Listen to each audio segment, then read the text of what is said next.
Welcome to the Mixed Reception Podcast. I'm your host, Barrett Sigmund, and today, very special episode. We have a returning guest. You know him, you love him, Tony Burrill. What is up? Yo, what's up? It's your boy Tony.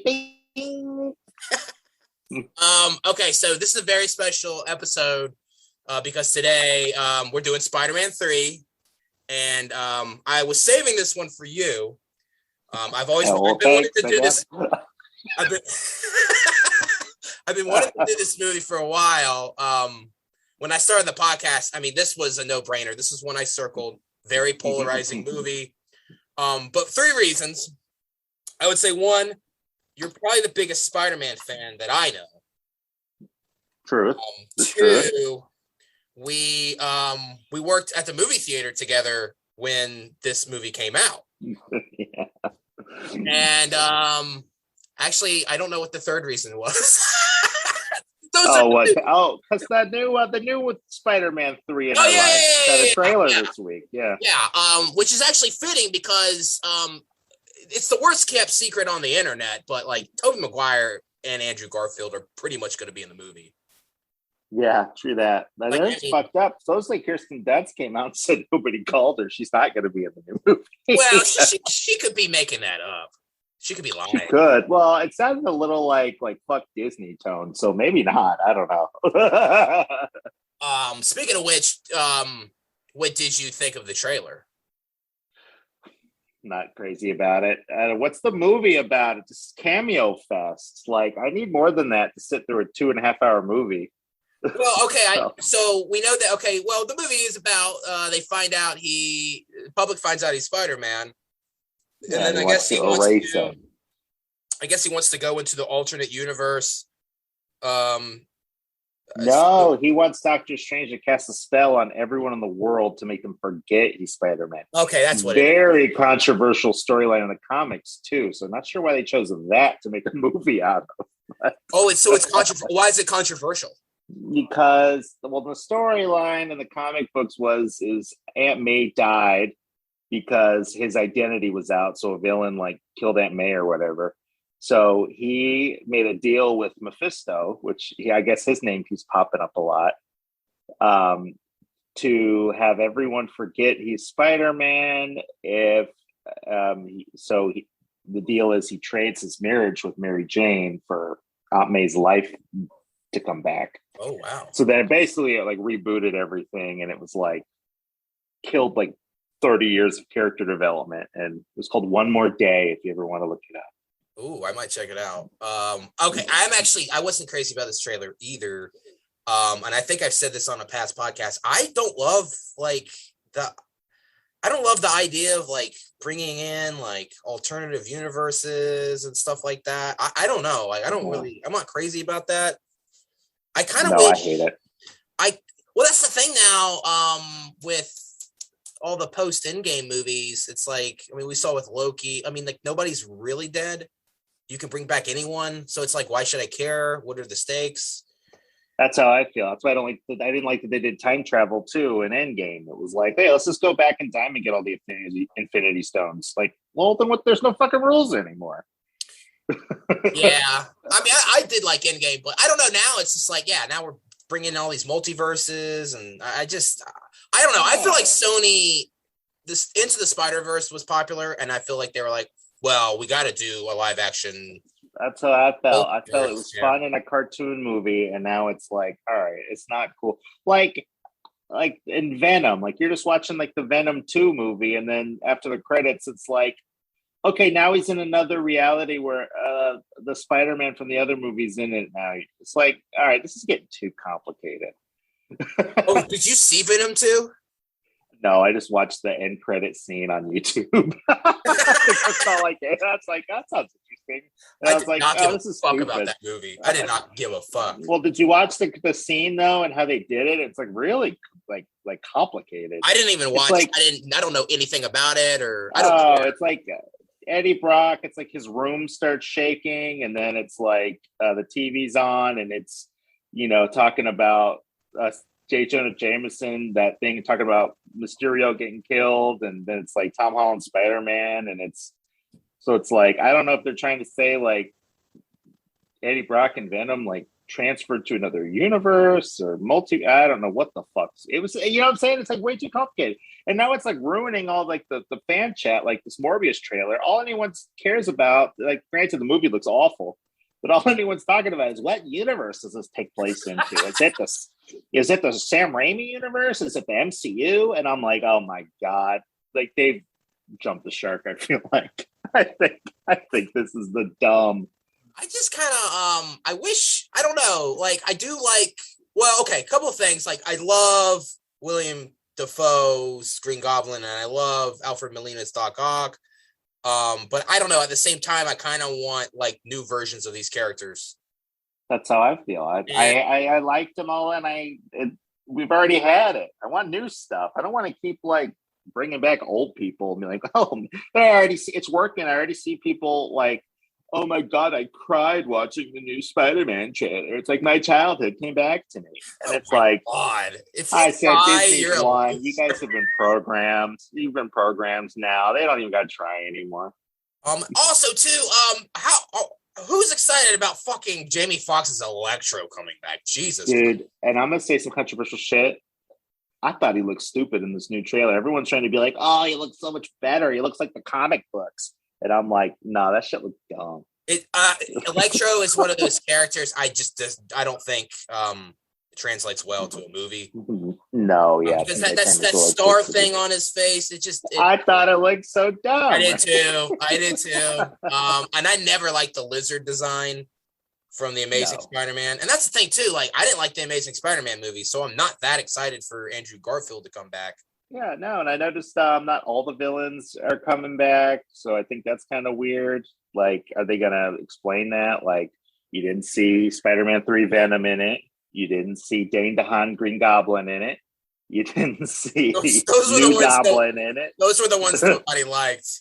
Although nobody liked Electra, so I don't know why he's back. Yeah, exactly. And then they were like, you know, all these people died at the hands of Spider-Man, and I'm like, pretty sure, what's his face? Sandman did not. So, like, it's already too convoluted at this point. Also, too, Doc Ock kind of made peace with Peter. He sacrificed himself at the end. They all did. Yeah, I get. So why is he still after Spider-Man? Yeah. Yeah, I don't get that. Yeah, why is Sandman there? He's cool. Fucking Rhino's not there. So it's like, yeah, so we're like selective about what villains get to cross into the multiverse. It's just, can I just watch it? They were building something cool in that first Homecoming movie, and they said, nah, we just want to please the fans now. Also, no Vulture. What the hell? Yeah, I know. Where's the new villains at? Yeah, they've been hyping up, and then Vulture shows up in the trailer for the Morbius trailer. So it's like, what the hell's going on around here? Okay, I want answers. Those Venom movies, you know, Kevin Feige is like pissed off about those Venom movies. Hey, well, I mean, because Sony, they want to have their cake and eat it too. They basically admitted defeat with the Amazing Spider-Man movies. Like, these suck. We're gonna hand over the reins to Disney, but we also still want to do our little side shared. Yeah, exactly. We want to build our universe of villains, which I'm like, so stupid. Like, Craven the Hunter movie, but I mean, granted, that one's got some interesting names behind it. I can't remember at the moment. Supposedly, whoever's making it, I was kind of like, oh, that's interesting. I'll have to look that up. And the sad thing about Venom is I feel like now that, you know, Disney is has creative control, they could have done Venom justice, but fucking Sony insists on fucking doing these side movies. I just, that's so frustrating. Yeah. You could do a Secret War movie and do it right. I don't know. I feel that way, but these Venom movies are making a ton of money, though. Oh my God, it's doing so right. Depressing. I looked it up. There's only 2 movies that have grossed over 200 million this year, and Venom was like one of them. I think Venom is the number 2 movie this year, which just depresses me. Oh yeah, you know, Spider-Man's going to be in the next one, so it's going to make even more money. Oh so yeah, it's going to be crazy. Okay, so let's get into Spider-Man 3. I guess. Well, let me ask you this: you're a big Spider-Man fan. Like, what is your experience with these movies? Oh my God. So yeah, these movies is where it all started for me. Like, so I remember I was so pumped for the first Spider-Man movie. So it was like, it all happened. It happens in threes. So it was, so I knew they were making the movie because I think the trailer came out in like 2001. And then we went to Universal Studios. So my dad took me to Universal Studios and we did like the awesome ass Spider-Man ride there at Islands of Adventure. And then around that time is when the Ultimate Spider-Man comic book started coming out, which was like amazing at the timing for me because it was like you could start fresh. And I was just getting into comics. And so that was awesome. And then the movie came out. So I was like in the bag. And then that awesome video game. Well, the second one's known for being the better game, but the first game game's great. I had both of those games. Yeah, it was pretty good. And then I remember my dad like got tickets for me after while I was in school, like during the lunch break at work. And then I like said thanks. And then like he bought 2 tickets. And I said, I'm gonna bring a friend. And he's like, oh, fuck you, dog. I was that fucking kid. Thanks, dude. You're not coming. Same for you. That's fucked up, dude. So yeah, I was into it, and then of course, I watched the cartoon in the '90s and stuff. So that's why I knew what everything was. But then this was like a reintroduction to me as like in my teen years, and being like, "This shit's awesome." I've been reading Spider-Man comics ever since. I was about to say, like you're the biggest Spider-Man fan that I know. I know. Well, it's funny because the Sam Raimi trilogy, that's kind of what got me in. I'm kind of the same way a little bit. That's kind of what got me into Spider-Man because I honestly, I don't have a ton of nostalgia for the cartoon in the 90s. I mean, I may have watched it passingly. But like, yeah, I mean, this is kind of what got me into it. And I remember I rented this from Blockbuster. I didn't even see it in theaters, the first one. And then I rented it and I was like, this is actually fucking really good. And then I started like, I didn't read the comics, but like, I like to go on Wikipedia and like look up who it is and stuff. But yeah, that first one's good. I think, I don't know how you feel. I still like it. I do. It would be interesting to see how it would be received today. Because I do feel like it is the most 2002 movie ever.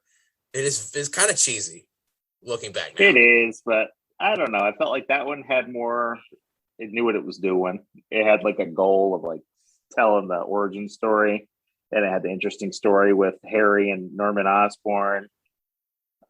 So it's like, I feel like, I don't know. It's better than a lot of some of these like superhero cash grab movies that come out now. It's still better than probably most superhero movies. Yeah, I'd say at least the story, plot wise, it's like more solid than some of these movies that just, hey guys, here's this character in a movie. That's all you want, right?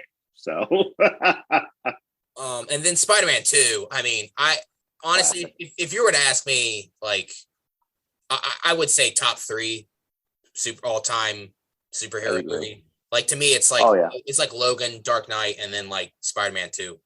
I fucking love Spider-Man 2, which is kind of, I mean, to get into Spider-Man 3, like I don't know. I mean, we talk about like all-time hype for a movie. I mean, Phantom Menace is definitely up there. Dark Knight Rises is definitely up there. Force Awakens. I mean, this is up there.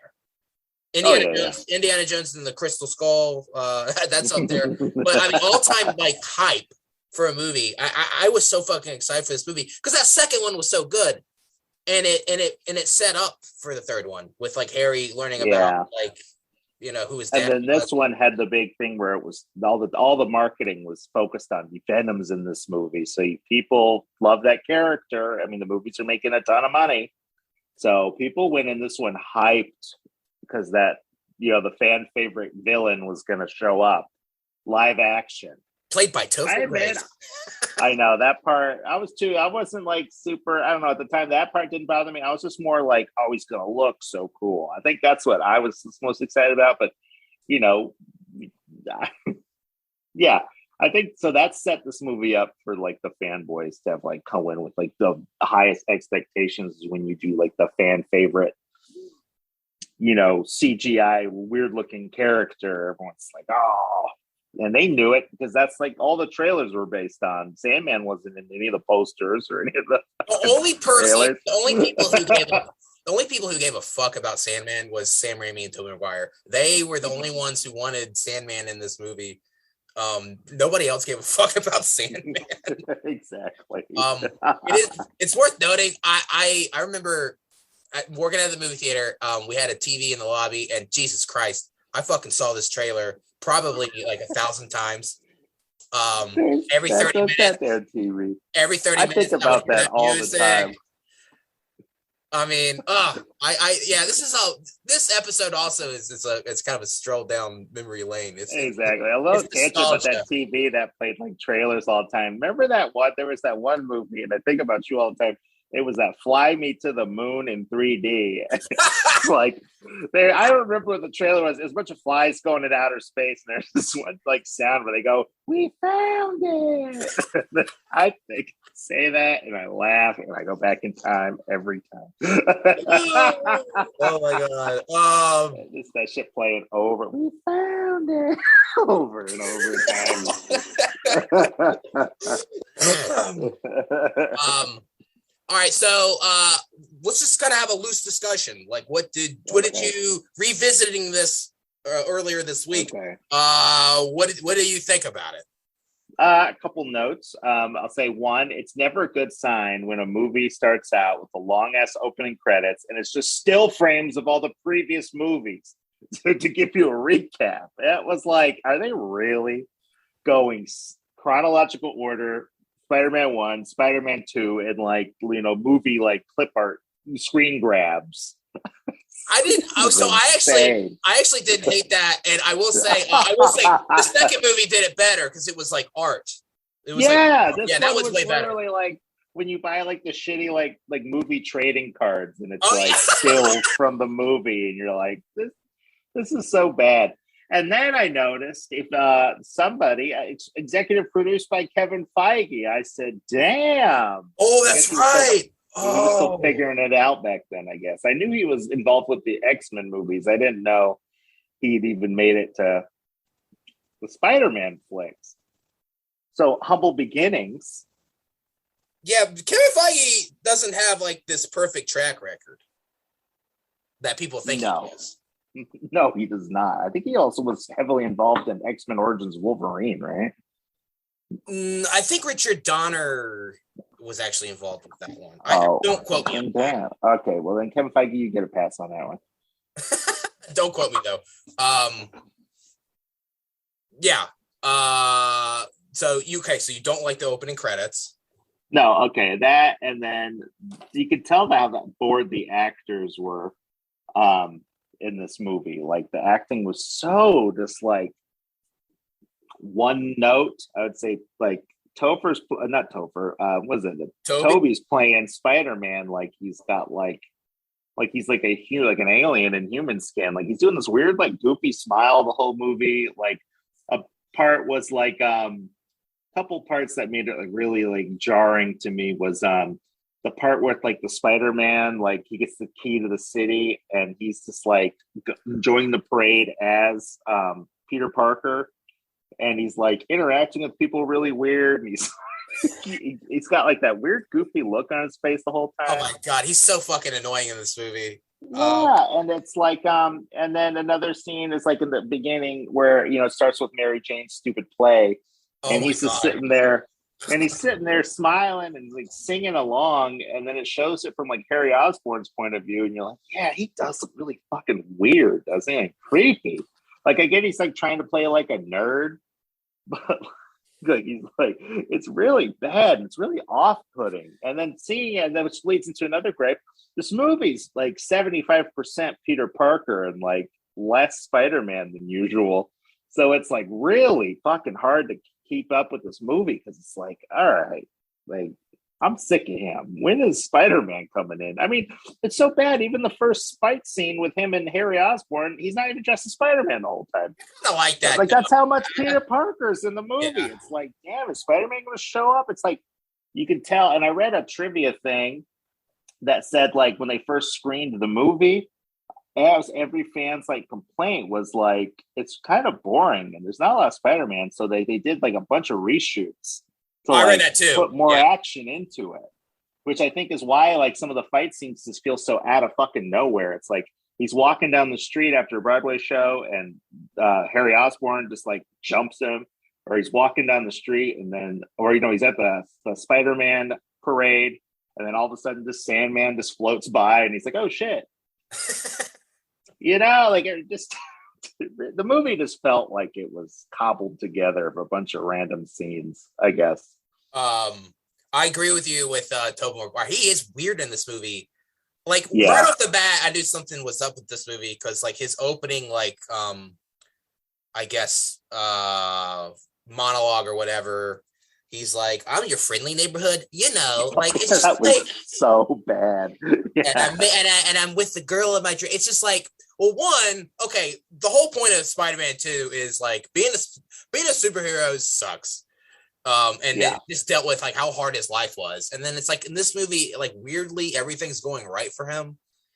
I just thought that was so he thinks. They're trying to set you up with that one. Little does he know his girlfriend's unfulfilled and his best friend fucking hates him. I mean, I know he's I know he's a nerd. But I think they push it too far in this one. There's that one scene where he's like talking to Mary Jane after her show, which I'm going to get to Mary Jane. She's a huge cunt in this movie. Abusive too. Oh my God. Oh my God. But I'm going to get into that. That's my next point. But he's just like, she's like, nobody heard me. She's like, oh, I heard you fine. She's like, you were in the front row. He's like, he was like, it's the acoustics and blah, blah, blah, blah, blah, blah, blah. I'm just like, oh my God. Yeah, it's just like, you're such a fucking nerd and I love it. I was like, whoa, kind of a bitch. Yeah.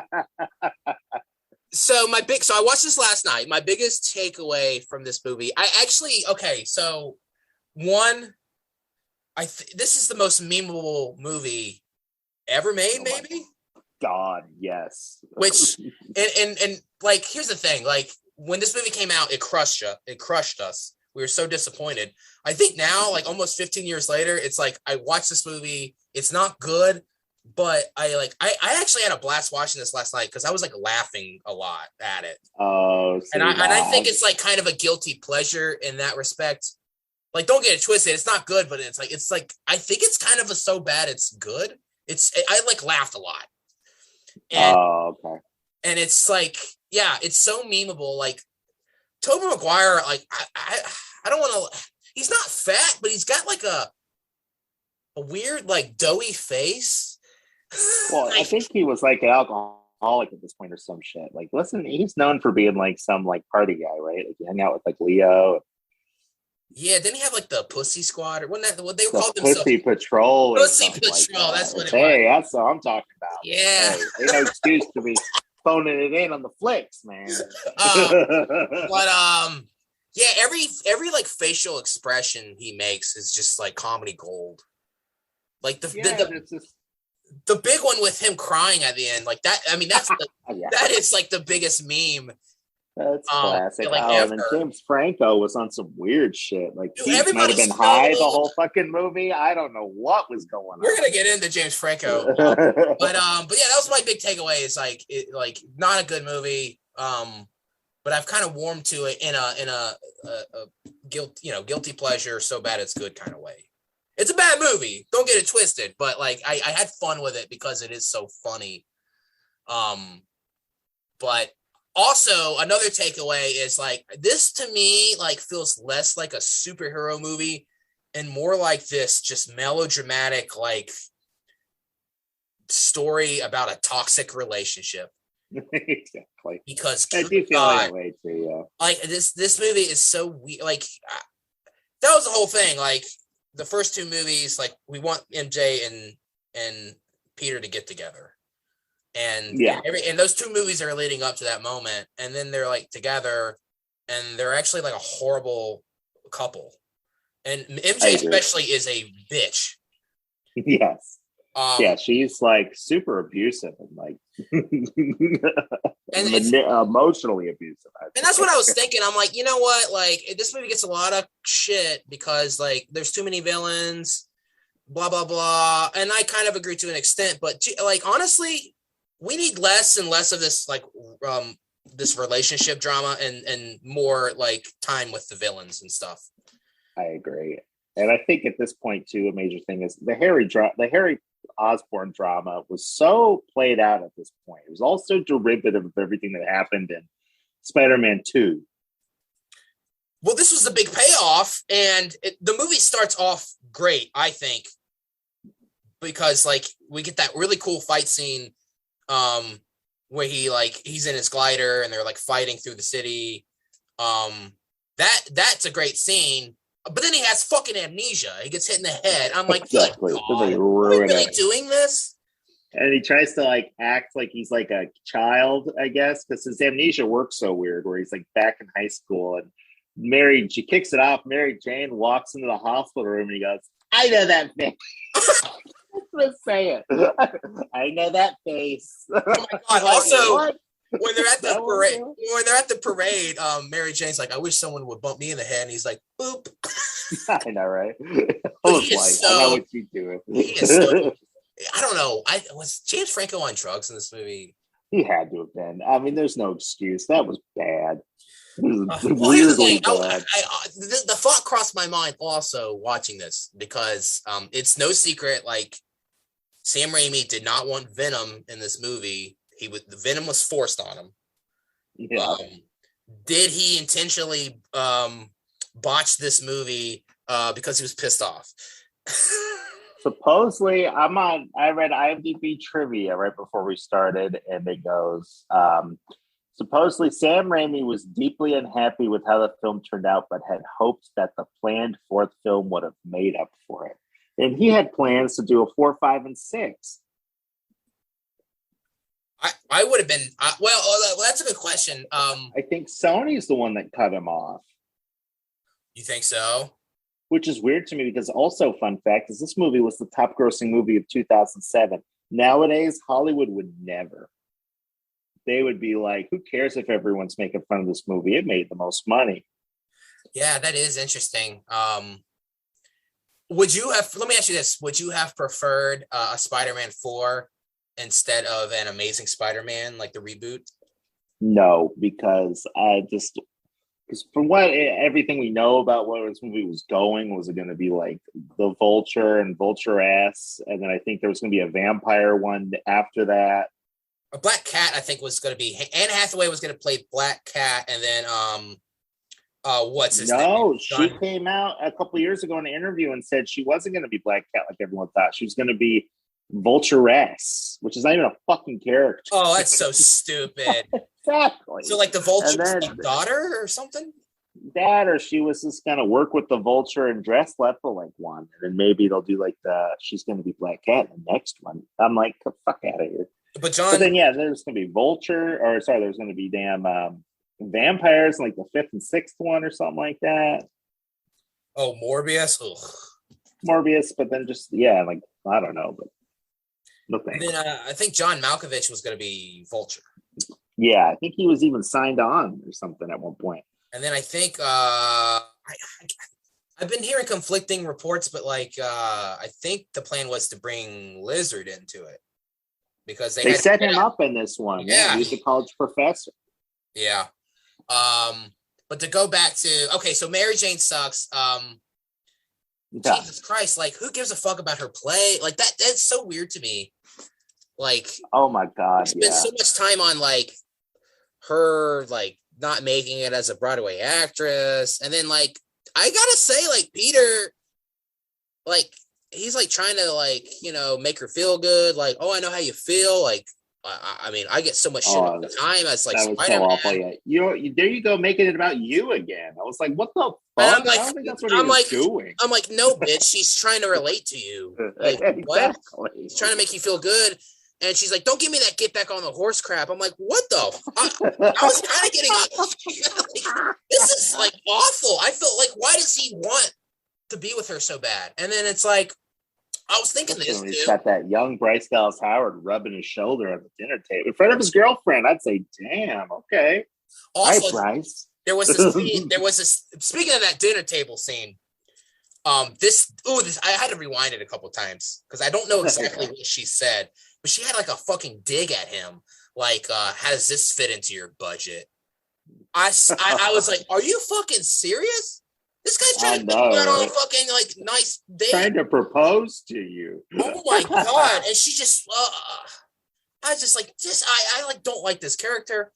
And then, so let me ask you this: him kissing when he got the key to the city and he kissed Gwen Stacy. I don't know. Was that too much, or was he a dick? I felt like he was, but the weird part was it was written so bad. They like you didn't know what Peter was going through in that moment. Like, why did he do it? I just can't. It was hard just to buy the. Oh yeah, I guess it was like our kiss, wasn't it? Like that's like an iconic movie moment. And they redid it 2 movies later, and it's like the guy who did it. It's like it was never explained why he did it.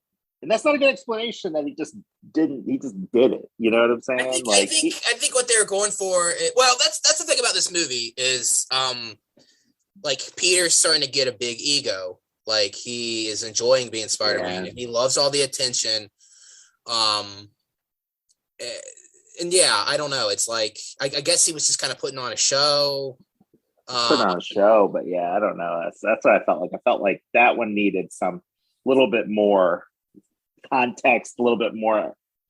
I don't know. I guess the point is I'm still on fucking Peter's side because MJ. Oh, I agree. She is just a huge cunt in this movie, and I. Yeah.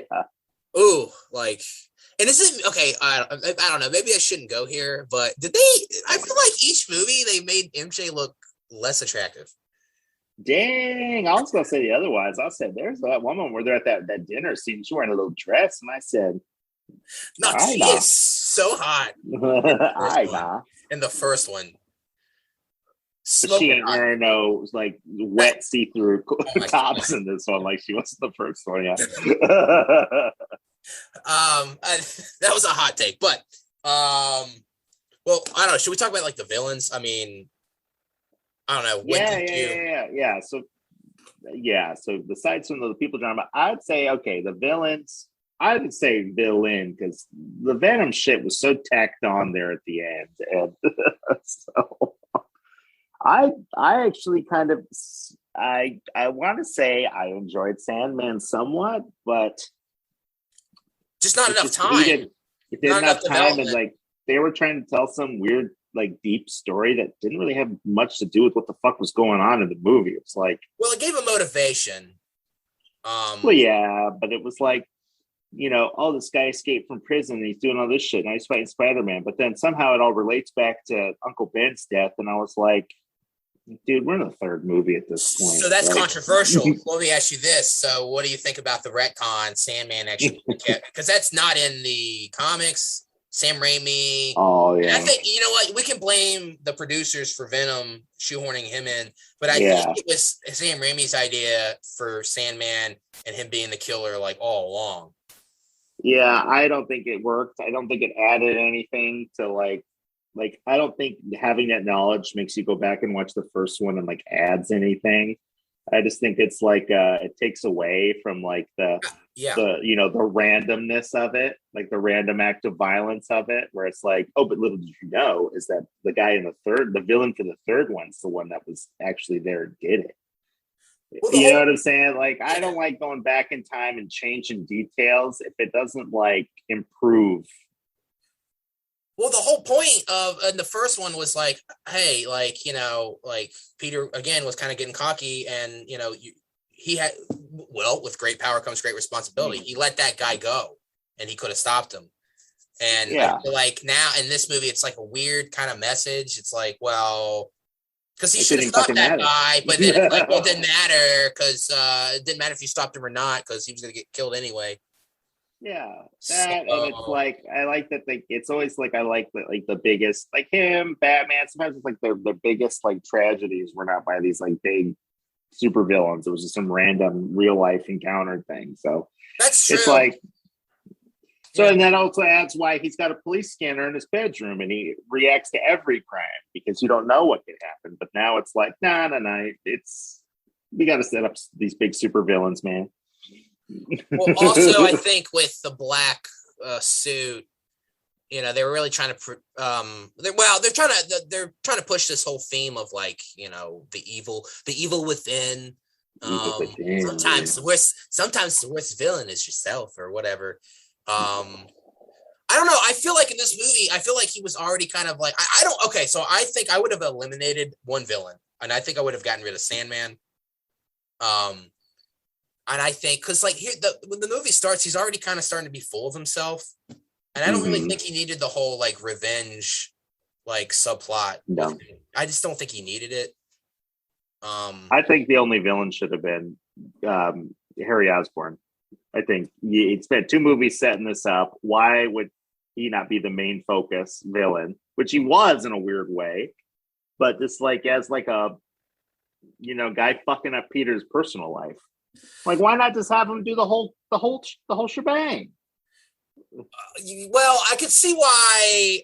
So here's the thing. Like, obviously Venom, we know, was forced on him. He didn't want to use Venom. I think at the end of the day, I think you got to let the director do his thing. I mean, you got to at this point, you got to give him the benefit of the doubt. He's made 2 really good movies.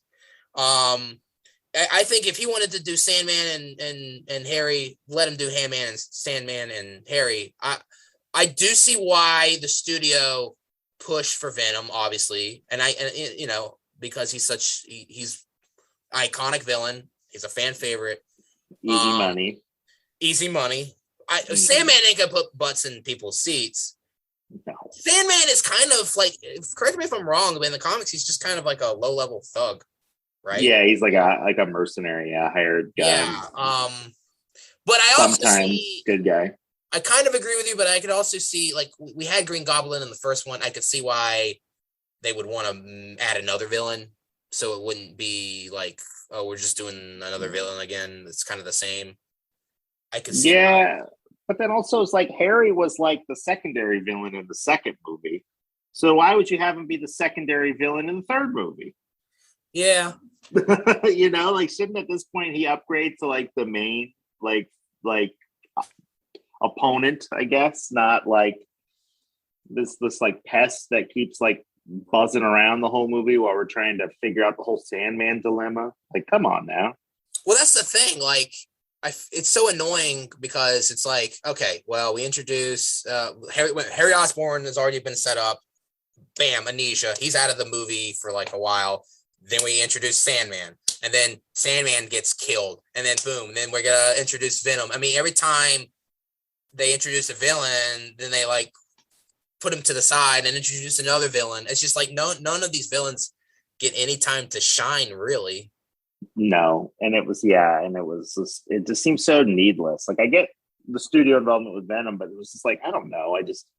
The Sandman stuff. But I will be controversial and say what I did like about Sandman. What's that? It was, if you noticed, every time he showed up, like early on in the movie and throughout, like the cinematography would change, and they would do like Sam Raimi does all his cool like horror movie cuts, like the Evil Dead style, where they would zoom in on people's faces or people's reactions, screaming when he's doing stuff. There's this cool scene where the police are chasing him before he transforms, and it's like got like a cool old school movie like background screen. You can tell it's not like a shitty green screen where it's like trees are going by really fast in the background. I thought that was really cool. And then the scene where he's first wakes up as Sandman, and beautiful. It was I great. love that scene. Had the Danny Elfman stuff going on, and actually Danny Elfman did not do the music. What? That's the whole time I've been giving him props. We'll get into the music. I actually like the music in this. Each villain kind of has their own theme. I mean, it's memorable, which is more than I can say for a lot of movies nowadays. Exactly. Like every time Sandman shows up, they got the like, tuba sound going on, so it's like, oh shit, this big fucking monster's coming through. I enjoyed that. No, Sandman, I think, could have been a really good villain. I mean, he's got strong motivations. I like Thomas Hayden Church in the role. He just, he's just not in the movie that much. No, and when he is, it's just like he's kind of doing his own thing, and Peter's just kind of, oh shit, Sandman's coming through, robbing this thing. I got to go fucking stop him. It just added to the feeling of every storyline kind of being disjointed from the other one. Yeah, and in that scene where he's like talking to his daughter and his ex-wife, I was like, this is really good. I don't know. I did think it was funny when they're chasing him when he's like in through the streets, and then he just happens to hide in a truck full of That's what I thought. I was like, whoa, that's very convenient. Yeah, or the weird when he first becomes Sandman. Like, what the fuck was that experiment? It's like a giant like pit in a field full of sand, and all like when they fire up the thing, which was total like, oh, isn't that good timing? Like, all right, we're firing up the machine. All it did was just whip the sand up. So, like, what the fuck was the experiment? I have no idea. Like, there wasn't supposed to be a person in there transforming to sand. They already had sand in there. And then this thing just whips it up, and they're like, all right, that was a good experiment. Yeah, what I like about the other two movies is like they do a really good job to like explain like what the villains are doing, and you understand the accident and like what they were trying to do. And and then another thing was like where Harry, it just like it cuts to a scene where it's like, oh, it's the play, and then MJ is at Peter's place and they have a little tip, and then it just cuts to Harry just walking out of like a chamber with the Green Goblin gas, and you're just like, and he's just like, nice. And you're like, damn, okay, we're just gonna do all that in a 30-second scene. Oh yeah, a lot of these scenes you can they're interchangeable. Yeah, but I was like, damn, that's like a big thing. He just went and just go ahead and infected himself with this like stuff that we know how it like ruined Norman Osborn, like mentally, and they just said, like, oh yeah. Meanwhile, he turns himself into the Green Goblin. Okay, next scene. I was kind of like, damn. Okay, we spent 3 movies with this guy, and that's how y'all going to do me right now. I hate that he has amnesia. That is like, what are we? Is this a soap opera? Like, what are we doing? I know. What the fuck? Also, too, like people need like what pisses me off about movies like amnesia is like very, very rare. Like that. I know that does not happen. It's like 1 in a million. And then they were trying, but then it was like they're trying to play it up, like, oh shit, like he's gonna keep playing that. I just read an interesting fact. Did you know that James Franco was filming Pineapple Express at the same time he was filming this movie? I did know so that probably explains why he was like, oh my god, I love it, and the weird shit. Yeah, I was like, that makes sense now. Well, speaking of, so we were talking about Sandman just falling. Well, I got another thing to add to the Sandman. I noticed this. Everybody gives this movie crap because they're like, oh, it's probably just a bird or whatever. Which good point.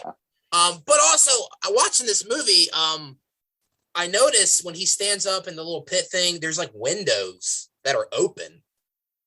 Did they not see somebody, a man, fall in? They said that one guy was a dick about it. It was like, it's probably just a bird. Just keep the experiment going. I mean, also, why do you have to do this experiment right now? That's what I was saying. You could stop. You could stop the experiment for like 5 minutes and make sure everything's good. Well, because they knew they weren't doing nothing. Like, it's a dumb experiment involving sand for no fucking reason. Let's just get it over with. Also, speaking of plot conveniences, okay, we got to talk about the Symbiotes introduction. Ooh, that pissed me off. Oh my god, the meteor. Oh, so God, yeah, so it was lazy. so. That whole scene was so bad.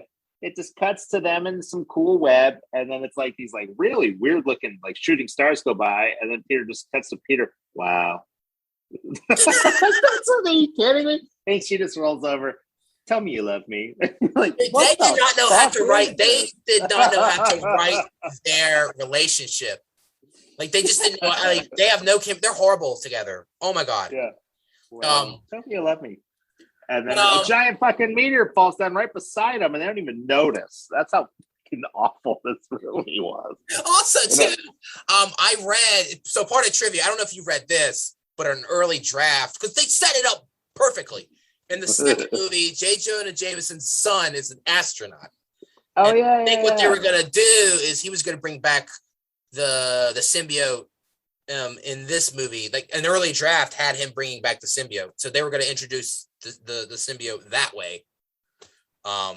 Which, like, but I guess this movie's already got so much going on. I guess they didn't have enough time. There's so many other ways they could have introduced Venom. Like, so you're the comic book expert.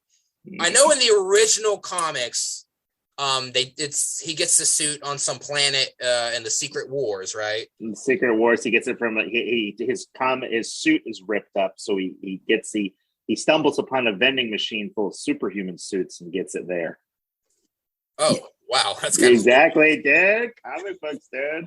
But in the Ultimate Spider-Man comics, it's like his dad and Eddie Brock's dad worked on like a suit that could like cure cancer. Am I wrong? Yeah, they were trying to work on like a symbiote that could eat like cancer cells, and it becomes the big monster that is Venom, which was amazing, by the way. Yeah, so I don't know. There's, I mean, obviously you couldn't do the Secret Wars thing back then. No. Now you can do it. Yeah, they fucked that up by doing the Venom movies, but that's neither here nor there. But exactly. Man, like, is that? I mean, they could have done so many things to introduce Venom, and that's what they did. Just a fucking comment.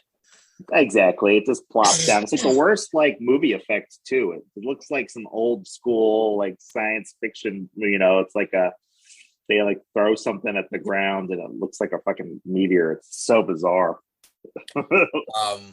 So yeah, I hate that. But Eddie Brock, Topher Grace. What do you think about him? Oh, I thought he was a nuisance in this movie. It was like he was such a loser, which they played him like that, which was the point. But it was like, I don't know. It's like, I get it. They're trying to like show like a negative version of Peter Parker. And it was like, hit you over the fucking head with it. And then the character never leaves. It's like, go away. Yeah, I feel bad for Topher Grace. He gets a lot of shit for this movie. I don't think he did a bad job. I don't think he was given a lot to do. He was not in this movie very much. He was just playing Eric Foreman the whole time. Like, he wasn't doing anything interesting, I felt like. I mean, I liked he played a good scumbag. That's what they were going for. But I don't know, like, they make him. Here's the thing, like, what kills me, all the other villains I think had like were really fleshed out and had good motivations. Mm-hmm. And in this movie, it's like, well, first of all, I guess he's like, he thinks he is in a relationship with Gwen Stacy, and Gwen Stacy's like, nah, like, yeah, we had one date, loser, get lost. So that right there is just like, okay, like, it's just like hard to get behind him because he's like kind of mentally unstable because he really thinks he's with this girl and he's not. But what kills me is he's in the church and he's like praying for like God to kill Peter Parker. Like, well, that's because Peter like rats him out for forging that picture. I just think that's just kind of like, why is he in church? Like in the original comics, like, correct me if I'm wrong, but like Eddie Brock, I think he has cancer, and I think he's like praying to God because I think I read this today in the original comics. I think he had cancer and he had like suicidal thoughts, and he was like basically praying to God, which makes a little bit more sense. In this movie, I feel like the only reason Topher Grace is in that church is because it's an iconic location from the comics. Exactly, because you got to justify having the bell tower there to rip the suit off of Spider-Man. Yeah, I get it. Honestly, we're gonna get into Gwen Stacy in a minute. I just like get rid of Gwen Stacy. Because like part of his motivation is like he wants to get back at Peter for, I guess, dating Gwen Stacy, taking his girl, ruining his job. Like, but you never really had a relationship, so all you had sufficient motivation. Like, he exposed him as a fraud. That's all you needed. And as a simp, right? He's been too hard on there, Gwen. Yeah, hot take. I'm gonna say this. This is controversial. I like Topher Grace's Venom more than Tom Hardy's Venom. I said it. Damn. So I think the design in the Venom movie with Tom Hardy is better. I like the Venom design better in that movie. But as far as like Eddie Brock, Tom, have you seen the first Venom? No, dude, I haven't watched either of them. I don't know why. I just have no desire. I mean, it doesn't look interesting. It's one of those movies. It's like a chore. Like, yeah, but like, yeah, Tom Hardy's doing this awful like New York accent. He is like, and I love Tom Hardy. He is bad in that movie. I think that was a paycheck movie for him, honestly. Yeah, it was, but it's just sad. Like those movies, there's so many great actors like Michelle Williams, Tom Hardy, Woody Harrelson. It's like they're so above Venom, like this shitty movie. But yeah, I actually do like the Venom. That's the thing about this new Venom. It's like he doesn't have the web shooters or anything. Like he has nothing to do with Spider-Man. But his origin is directly tied to Spider-Man. But this next one, when he sees Spider-Man, he's gonna like get that kind of look with the spider on his chest, and they're gonna like do it because they can't help themselves. I didn't like the black suit design. Like it was just basically a black and white version of the suit. Why didn't they just do the chest? I don't know. I like this. Why didn't they go for the comics from the suit or the suit from the comics? I don't know. I thought this was I didn't like any of that whole sequence. I mean, it's been memed to death, but yes, him in the black suit was just awful. Yeah. And they could have done a lot of cool stuff with it. Him finding out that damn Sandman killed his fucking uncle and all this stuff, and we could have had fun with the black suit there, but they wanted to rush to get Venom in the movie. Also, too, I don't think they properly like explain what the black suit does. I guess it enhances his powers. Correct me if I'm wrong. In the comics, I guess like the symbiote knows all of Peter's thoughts. I guess. Yeah, it's like gets into his brain and knows everything. Well, they don't explain this in the movie, but I'm sitting there thinking like, okay, how does like Eddie Brock know? MJ is like it just doesn't. They don't explain that at all. No, because it just feels so rushed. He gets this suit and it's awesome, and then it's not awesome, and then he gets rid of it.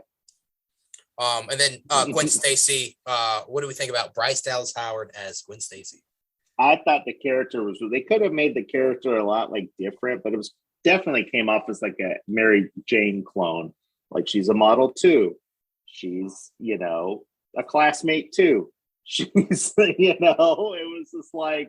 He's a very interesting character. They could have done a lot of fun stuff with him. They said, "Nah, we're going to make her a parallel to Mary Jane, and we'll make Eddie Brock a parallel to Peter Parker." And that's their whole purpose in the movie. Nothing else. You know what? Such a waste of a character because she's like, she's iconic. Well, she's iconic for one reason: getting killed. Getting killed. But then I think in Amazing Spider-Man, Emma Stone did a really good job of making you fall in love with the character and showed why she's fun. Emma Stone's one of the few good things about those movies, I think. Yeah, she's supposed to be like more on Peter's level. She's like the dream girl, but she's also like, Peter can relate to and they share things with, where MJ's just this like, it's like fantasy. It's a waste. I mean, I think she's good in the role, but gosh, she just, I mean, she has nothing to do, and she's just, that character is so just pointless. Yeah, and then they did the same cliche thing where, same way with MJ, she fell in love with Spider-Man first. And it was like, Jesus Christ. Anything else to add before we move on to the next category?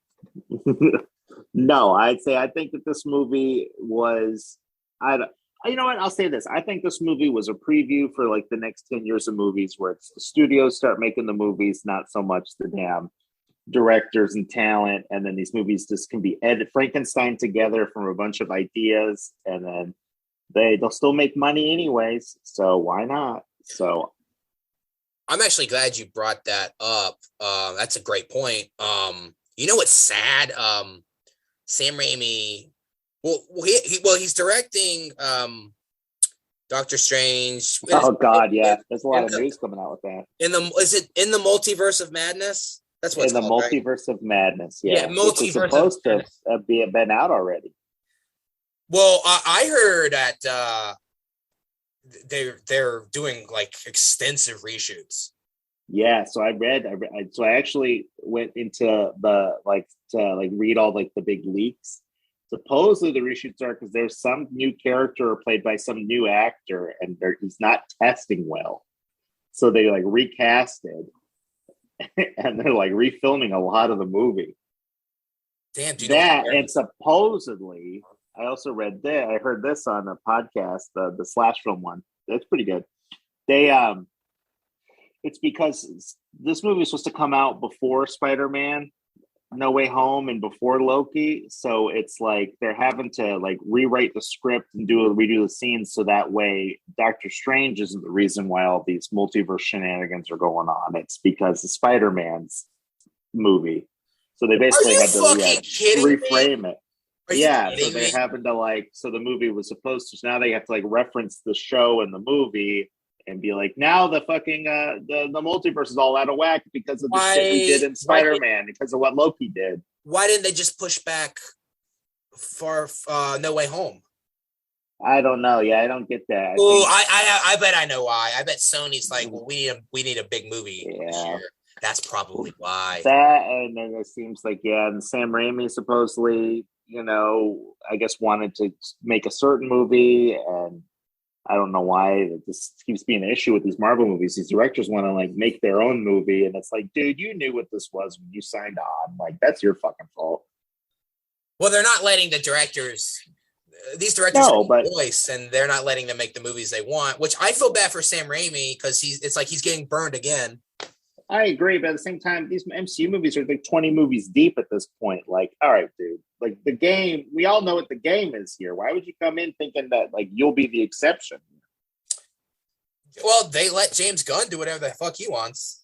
Yeah, but that's exactly that one. Yeah, I just feel bad for Sam Raimi because, like, I think the last movie he's done is, oh my God, I haven't thought about this movie in 10 years. Oz the Great and Powerful. Oh God, I know that random. Is that not a bad movie, but it might be the most forgettable movie ever made. It was. It's because it was Wizard of Oz without all the stuff you liked about Wizard of Oz because they couldn't legally use any of the characters. But I don't know. I think I want Sam Raimi to go back to his roots, and just do like a low budget horror movie. Exactly. I don't know. He doesn't need to be doing these big studio movies anymore. No, exactly. Especially not one that's like Disney, where they tell you what movie you're making, kind of movie. Like that's what I'm like. I don't know why this one he chose to like. All right, I'm going to come out from a long hiatus of movies and do this. Yeah, I was kind of surprised when he signed on. After his experience with Spider-Man 3, I thought he would have maybe sworn off superhero movies and big budget, studio movies like this. But supposedly the story is like Doctor Strange is his favorite character. And if you remember in Spider-Man 2, the name makes a cameo and J. Jonah Jameson's coming up with names for Dr. Octopus. It suggests Doctor Strange. That's right. Okay. I'm gonna read off some reviews. I got some positives. I got a positive, a mixed, and a negative. And I even looked up just for you. I looked up Mark Stockman's review for Spider-Man 3. The OG. But yeah, I'm gonna read these and tell me what you think. I got Mick LaSalle, San Francisco Chronicle, a 1 out of 4. Spider-Man 2 was a textbook example of how to make a sequel, deepen it, make it funnier, give it more heart, and come up with a strong villain and a good story. Spider-Man 3, by contrast, shows how not to make a sequel. I agree 100%. Exactly. Yeah, no good villains, not a good story, and the heart in this movie, there's no heart because it's about an abusive relationship. Abusive relationship. And a bunch of bored actors you can tell were just ready to do the next thing. And then the irony of it was none of the actors went on to do anything else after this fucking movie. Well, James Franco had a career resurgence. Yeah. Kirsten Dunst and Toby, this was it for them. So maybe they should have Toby especially been more into it. Exactly. Well, he did the Great Gatsby, but that was it. I feel like I feel like Kirsten Dunst did some kind of art house movies. I think she did some Lars von Trier movies. She did that, and then she was in Fargo and that. So she's coming back. But I mean, it was a while after this movie. Yeah. And then James Franco's canceled now, so exactly. He's no new Goblin in Spider-Man. Okay, our boy Roger Ebert, he gave Spider-Man 2 a glowing review, gave the sequel 2 out of 4 stars. He thought Thomas Hayden Church never expressed how Sandman felt about his new powers, something Molina as Doc Ock in Spider-Man 2 did with a vengeance. He said the film was a mess with too many villains, subplots, romantic misunderstandings, conversations, and street crowds looking high in the air and shouting, ooh, this way, then swiveling and shouting, ah, that way. This is such a spot-on review. I agree with everything. And one thing we haven't talked about is he hit it on the head. It is so odd that Flint Marko is like not affected by his new powers. Yeah, no, he gets over it after that whole scene in that tank with all the sand. He's like, all right, cool.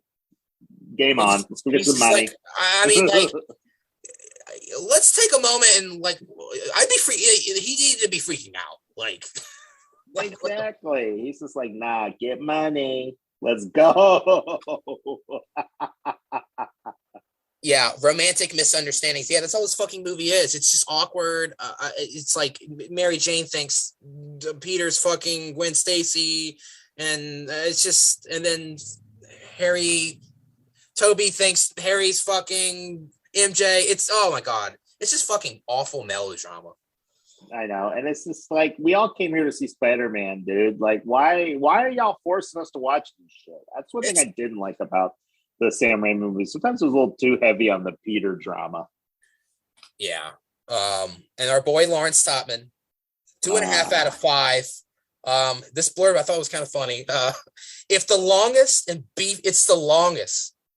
Wait, hold on. If the longest and beefiest Spider-Man movie to date were a baseball player, it would be tested tomorrow with steroids.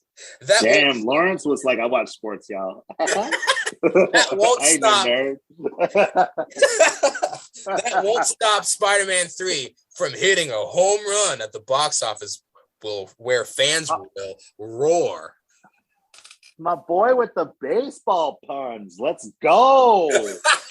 I love it. I actually like that blurb. I read that. I'm like, this is great. He's retired now. That's sad. That's sad. Miami Herald, Renee Rodriguez, and this is the best review I read. 3.5 out of 4. Jesus Christ. This is a wonderfully imagined, heartfelt piece of pop entertainment that soars not only for its spectacular eye candy, but also during the moments when its protagonists simply stand still and talk to each other. How many comic book movies can you say about that? Can you say that about that? No. What point are they trying to make here? What the fuck was that weird stance? Yeah. That's the worst part of the movie, though, is when they do talk to each other. Exactly. Who goes to these superhero movies and said, fuck all that superhero shit. I just want to see the actors just talking. I mean, no, I can appreciate a movie that's a little slower and, really develops that. Characters. That was the takeaway, was like, fuck all the action and shit. Like, go watch any other movie then. Jesus. There's got to be a balance. I agree, but come the fuck on. All right. I'm going to go into trivia. We've actually kind of talked a lot about some trivia, but I blew the trivia nut. No, that's okay. Sorry, Dad. You blow that nut. It's catching nuts. Considered at one point to be split into 2 movies. I can't believe that. There wasn't a good enough. There was a lot in this movie, but not anything good enough to do 2 movies on. I mean, if you split this into 2, I mean, you could really have Venom be like, they could have done that. They could have milked the Venom thing. Like, the first movie's the suit, the second movie's Venom and Eddie Brock. Which, if they didn't. Which, if they ever, well, I don't know what. I mean, they kind of fucked it up with these Venom movies. But if they ever, like, way down the road, rebooted Spider-Man again, they could do something like that. Like, first movie, black suit, second movie, Venom. I don't know. I think you could have split this movie when what's his name gets the when Eddie gets the goo on him. That could have exactly. That could have been like your mid-credit scene, dude. Perfect. Yeah. Cool. Okay, this is very interesting. There were many scenes that were shot but never released on DVD, including a montage of Peter in his black suit taking down criminals and leaving them strung up. Tons of character building moments. A confrontation scene between Captain Stacy and Eddie Brock, where Gwen dumps him at her father's house, and Peter freaking out after he looks in a mirror and sees a nightmarish version of the Venom symbiote screaming at him. Okay, I think the Captain Stacy scene, we needed that. I just needed I needed something more with that relationship. They have like one scene together, and it's the whole and like that relationship is part of why he wants to kill Peter.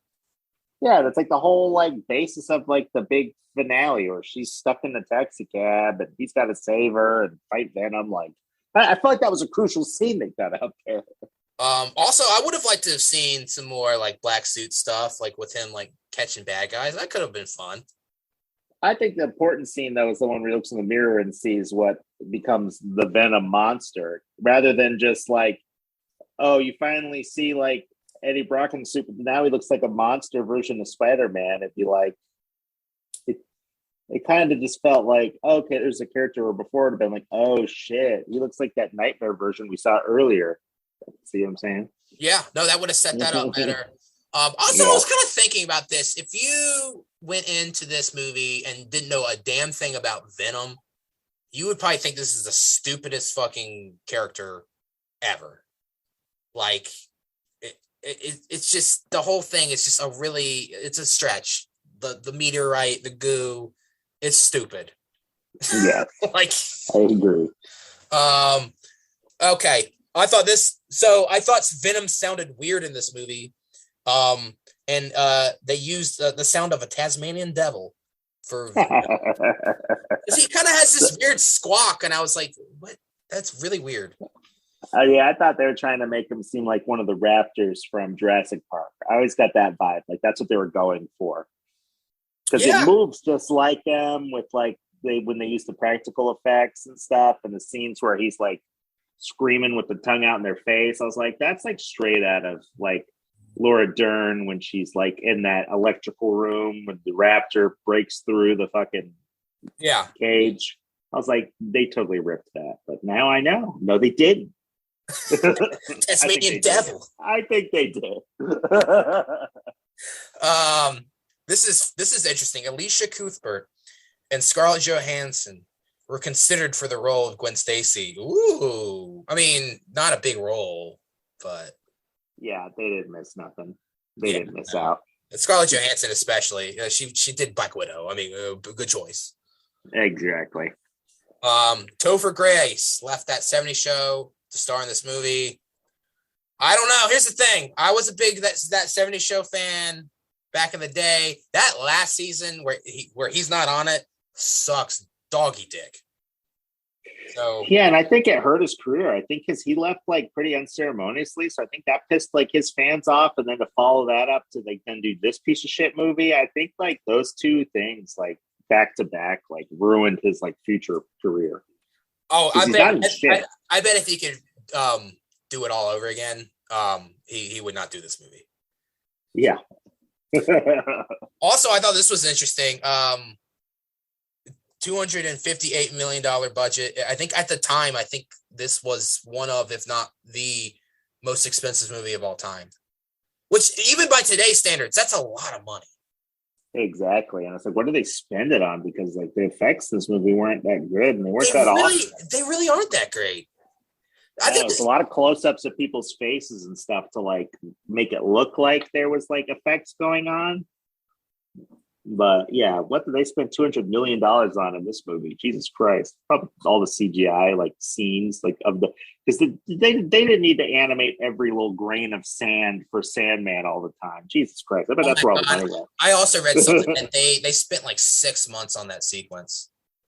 Yeah, they had to develop the technology just to make it. I bet that's where all your money went. I mean, it looks cool, but like, God, compared to everything else in the movie, like that, I mean, it's just like, is it worth it? I don't. That's what I'd say. Like, how come no one was like, all right, dudes, like that's cool, but We could have just done a different villain that would have been a lot cheaper and cooler. This I found interesting. The union between Venom and Sandman originally had Venom just offering the cash Sandman needs to save his daughter in exchange for helping him kill Spider-Man. But during the battle, Sandman's daughter would come and tell her father that she could not be cured and was going to die, and wanted to die with her father being a good man, not a criminal. Yeah, I wish they would have done that because it just sounds so bad. That would have been so cringy. She just like runs into the battle with the teddy bear. Like, exactly. I want my dad to be good. He's like, oh shit, I fucked up. It is crazy to me. Like, it's like 2 hours into the movie and the two villains like haven't met each other yet. Exactly. Like, so bad. I found this was also a lot of good trivia with this. Mary Jane wasn't originally going to be in the taxi in the film's climactic fight. This was changed during the middle of shooting. Gwen was supposed to be captured while MJ would have persuaded Harry to help Peter. The change was made at a late stage and Kirsten Dunst was not happy about it. Sam Raimi even apologized to her. Okay. Sorry, Kirsten. Couple of things. Well, okay, I kind of like this because I hate that fucking butler who tells Harry, like, oh, your father, I cleaned his wound that night and the blood was of his own doing. This fucking random character Bernard, yeah. And he's like the minorest of characters throughout these movies. I don't even think he's in the first one. I think in the second one, I don't think he says anything in the second one. Yeah. And then we have this character deliver this crucial like line. I hated that. So I would like it if it was from somebody he knew or I don't know. Exactly. It's like, I jerked your father off that night. He died in my arms. Like, thanks, Bernard. Fuck out of here. And he's such a shitty actor too. Like, oh my god. Exactly. But also too, I don't know, like Gwen getting captured, like I don't know, like why would Eddie capture Gwen if he like loves her? Like desperately trying to smash. Yeah, why would you throw her in a taxi cab and try to kill her? And let Spider-Man save her on top of that. And also another thing, this kind of leads me to believe like Kirsten Dunst was just like fucking over these movies. She was supposedly one of these trivia things is she like wouldn't scream in this movie, so they had to like reuse scream sounds from the first and second movie. I read that too. This. I don't want. Oh my god, you can't even scream. God. Well, I think she was also trying to start a music career because like the whole why is the first 5 minutes of the movie her singing and that awful like oh that long like that weird thing. And then if you ever want to like get a kick, go on YouTube and type in "I'm Turning Japanese" by Kirsten Dunst. It's a music video and it's really cringy and it's awful. Also, to go back to that scene in the beginning of the movie, where like Tobey Maguire is just sitting in between two random guys, and he's like, "That's my girlfriend." Like, I just want to like, shut the fuck up, Sam. Like nobody gives a fuck. I just wanted those guys to be like, "Shut the fuck up," because he wouldn't stop. Like he kept like he's like singing to himself. Oh my god, I want to be like, "Shut the fuck up." It's so fucking weird. Also, okay, I think this is my favorite trivia bit. I'm saving it for last. An alternate ending saw Peter and Mary Jane not getting back together and Peter walking off during Mary Jane's performance of "I'm Through with Love" at the jazz club. How fucking hilarious would it have been if they just, like didn't get back together and he just like walks home sad? He's just like, man, fuck that bitch. That ending is really weird, right? Yeah, exactly. Like there's not a swinging scene. Like the first two had a really cool swinging scene at the end. Exactly. This one, it was so weird and downbeat. I don't know. Yeah. But that is that's the trivia. Also, are you aware of I think there's like an editor's cut of this movie. There's like an alternate cut. And I think to go back to what we were talking about, I think in that cut, I think Harry like doesn't have the conversation with the butler. I think he just like looks at a picture of like him, Mary Jane, and Peter. And I think it's like internally, he's just like, okay, well, I need to save them and help them. That's all you need. Fuck this shit. Yeah. You know, you didn't need like a fucking Bernard. Fucking Bernard. Fucking Bernard. Bernard. Okay. We got categories. Okay, so what do you think is the best scene in this movie? Best scene in the movie. I'd say it's the whole sequence of Sandman getting chased by the cops and becoming Sandman. Period. Okay. It's all downhill from there. I actually like the first fight with Harry and Peter. I think it's the best action scene in the movie. I know the effects aren't that great. And I think that's where a lot of the reshoots were, because there's some inconsistent effects in that. That's fun. I mean, that's kind of everything was kind of leading up to that moment. And then, of course, he gets amnesia after that. But that fight was fun. Okay, worst scene in the movie. This could be tough. I mean, that's the dancing scene. You got it. That just is what it is, man. Okay, so how did that make it through like all the committee of Hollywood people? So let me ask you this: cut of the movie.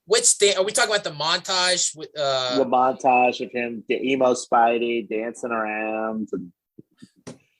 I got a hot take. Going to a jazz club.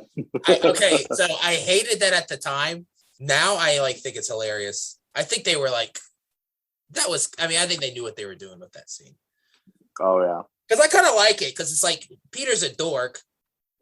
So he's a nerd. So in his mind, that's what being cool is.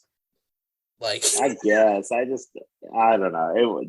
No, I like that montage. I think it's funny, and I like how he's just like he's like flirting with Betty Brant, and he's like, "I would love to shoot you sometime" or something. She's like fucking wet. I mean, she's like she like goes to HR after. It's like this motherfucker's talking about taking weird pictures of me. And then I like how he's just like sitting in J. Jonah Jameson's desk and eating a piece of candy. He's got his feet up on the desk. Like that shit's funny. And he's like, I'll take a staff job. Double the price. The shots will be double the price. But okay, I like that. But that's your worst scene of the movie?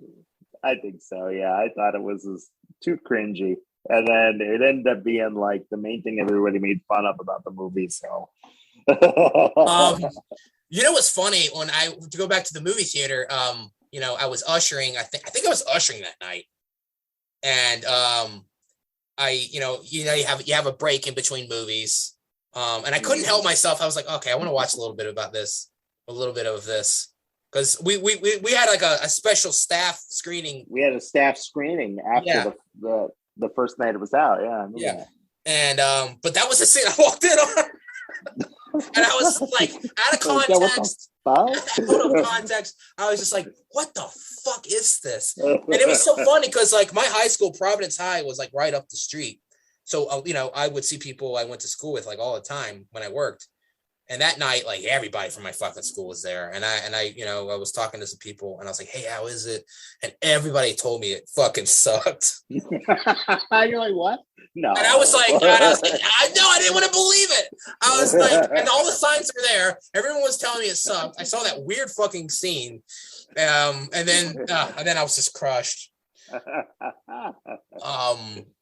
Okay. So worst scene for me, the jazz club scene where he takes Gwen Stacy. Oh my God. It's funny, but I think this is like, the thing with this movie is like, I don't know whether like some scenes I'm like, okay, I'm laughing with this. And then there's some scenes I'm like, I think I'm laughing at this. And that was one of those scenes where I think it was just the comedy was just like too far. It was so cringy. He's like, now dig on this. Exactly. It was. And he's like hanging on the chandelier. He's playing piano. He's like dancing on the tables and he's like hopping on each table. It is so over the top. And then it ends with he fucking beats the shit out of Mary Jane. Yeah. Dude, what the fuck? I'm watching this last night and I'm like, what the fuck is this movie? Like, this is so bizarre. That's the worst scene for me, I think. Okay, so we're gonna do best quote, and I wrote these down. Best quote of the movie. The nominees are this. Okay. Okay. How's the pie? So good. So good.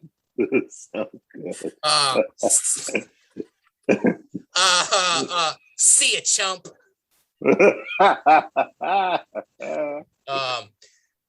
Good riddance. You'll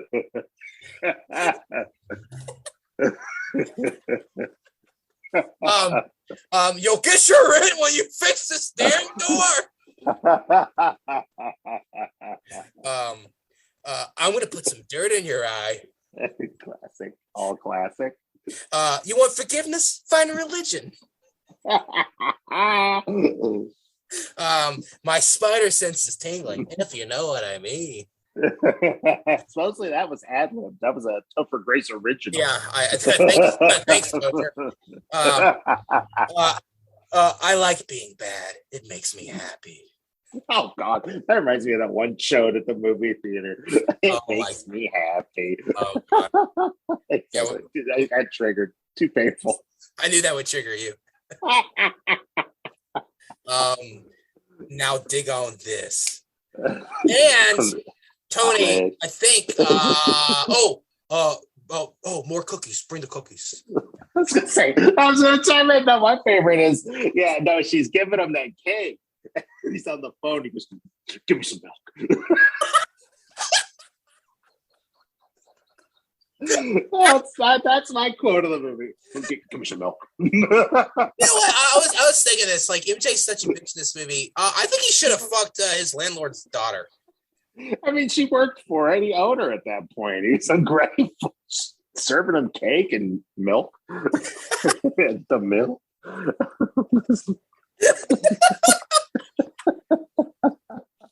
Give me some milk. What the fuck? Oh my God, I'm gonna die. God, this is so tough. Because we've quoted these movies throughout these quotes throughout the years. And they're all special in my heart. But I think it's you'll get your rent when you fix the damn door. I think that's it. I think that's my favorite. It makes you uncomfortable, right? Like, damn, dude. Like, Spider-Man's kind of a dick. He is a good boy. Something is wrong. You're like, damn, dog.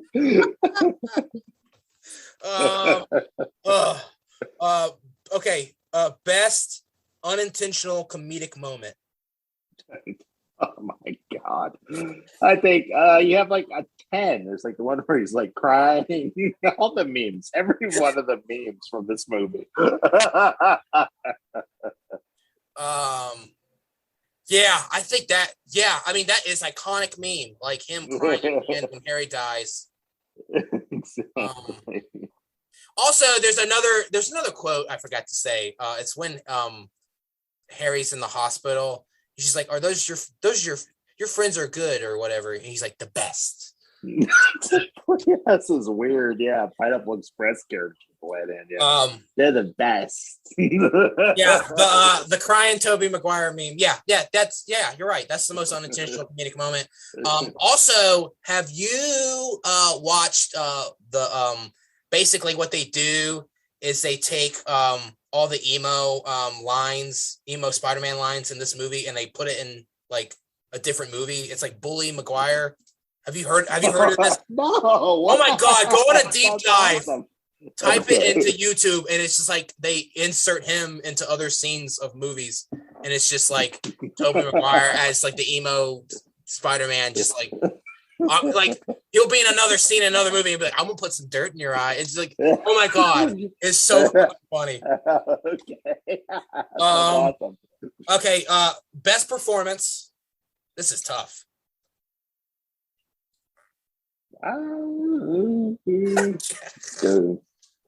I don't know. This is a movie full of bad performers. I'd say maybe Thomas Hayden Church or whatever. I was gonna say him too. I think he's the only one that tried in this movie, I feel like.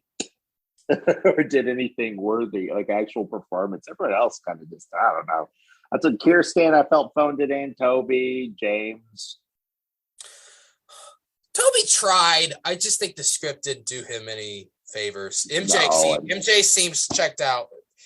Kirsten Dunst seems checked out. I don't fucking what's his name? Fucking Harry. Yeah.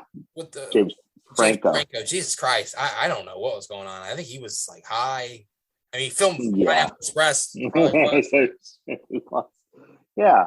It just seemed like everybody was like, I just got to do this last one and then my contract's up. I don't know. You just kind of got that vibe. Okay, and then the last category, out of all those we mentioned, who's the worst? Kirsten Dunst.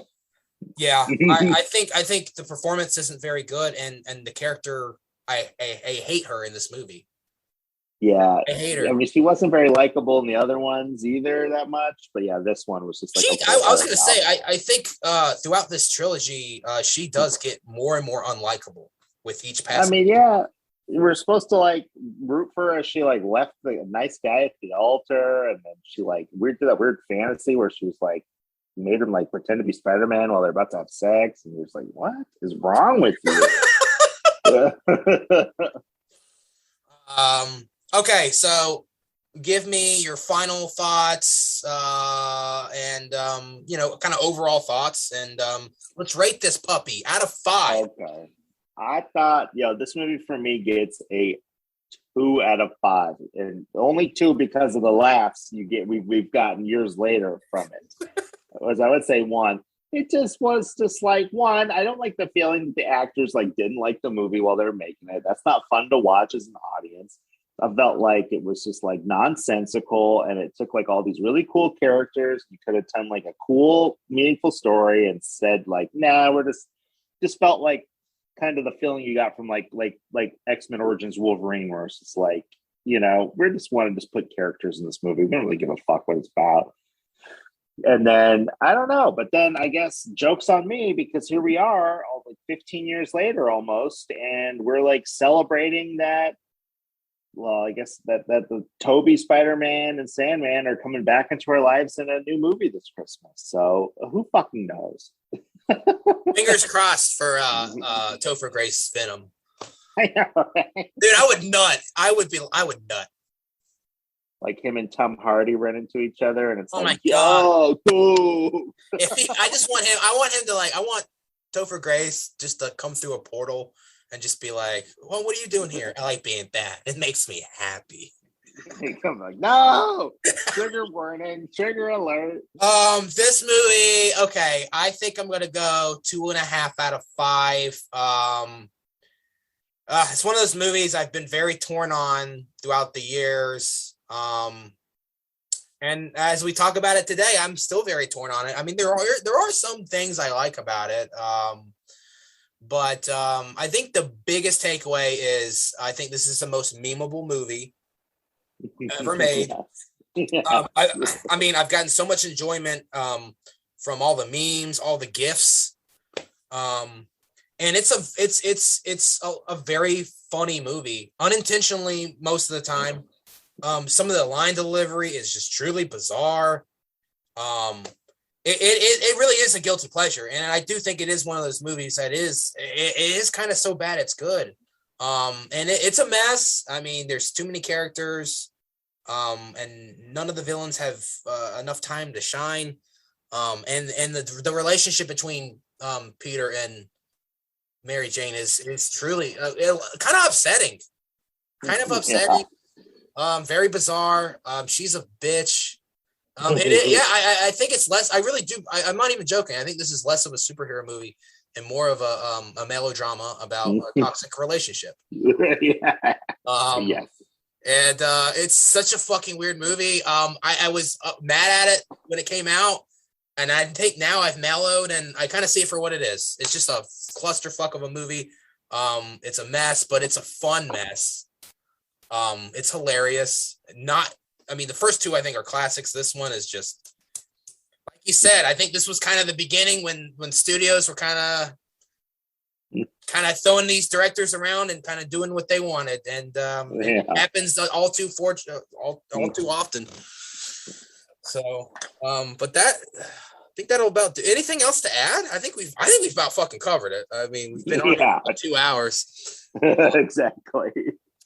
But this was fun. I have to have you on for the 2021 recap. Oh yeah, dude. Oh yeah. We did that last year. That was a lot of fun.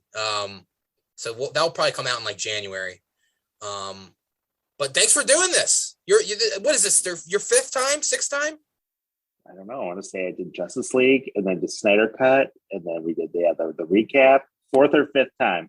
You're in the 5-time. No, and then we did Star Wars, right? We did episode 1, so 5-time club. Whoa, 5-time club. All right. All right. Well, I never know how to end these, so I'm gonna stick some dirt in your eye. Right.